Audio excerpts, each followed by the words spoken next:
Вие като в турски сериал. Сватбата, като е фалшива, всичко останало истинско ли ще? Истинско, неистинско. Това, което не е важно в момента е, че ни трябват фалшиви кумове и фалшиви родители. Това е положението. Сега фалшиви родители. Свинско, телешко от Япония фалшиво мога да ви намеря. Ракия фалшива мога да ви намеря. Ама сега фалшиви родители от ви търся. От Китай. Там всичко е фалшиво. Абе, може вие да ми станете родители? На мен. Вие, да, двамата.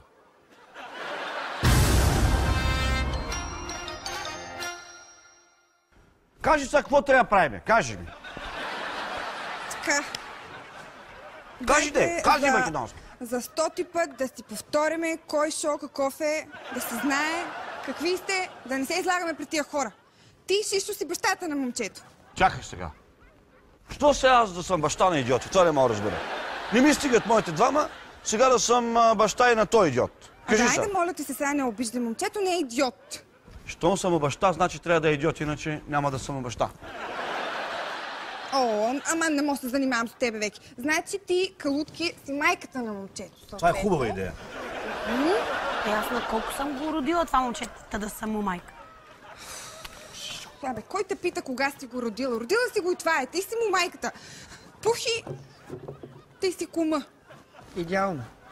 Идеално. Чакай, ама какво прави кума? Какво прави кума? Кума държи една реч, напиваш се и... Това е. Това с напиването е идеално. Ще се справя. Защото пък аз съм кумата. Кумата. А кумата какво прави? Спиш с бащата. Не, кумата, като ходи булката в туалетната и държи роклята да не стане някаква беля. И това е. Разбрате ли са? Големи истории, пак ви казвам. Помня ли кой кукер са ме направили? Добре, че беше как сика да даде това ансамбълче. Ма хайде, горе бе. иначе съм скатинар, долу съм Слави Трифонов. Ужас. Кокер шпанил. Кокер шпанил. Значи ти си лелята от ритуалната зала и трябва да ожениш тия деца. Чакай малко. Доставка! Айде, Ванка, и ти. Празните бутилки се донесоха. За какво са ви толкова празни шишета, бе? Защото в тия шишета ще долеем домашната рекия. Що? Защо не ми казвате донеса и тапи? Защото тапи ще ги направим от тия салфетки. Кажи, Ванка, искаш ли да изкараш едни бързи пари? Аз като дойда тук винаги изкарвам едни пари, само че от джоба си, защото вие никога не плащате. Айде сега, това път ще ти плата на ръка. Нямаме си певец. 200 лева на ръка ти дам. Симеон Дянков, ако искате ли чифта очила да си сложи.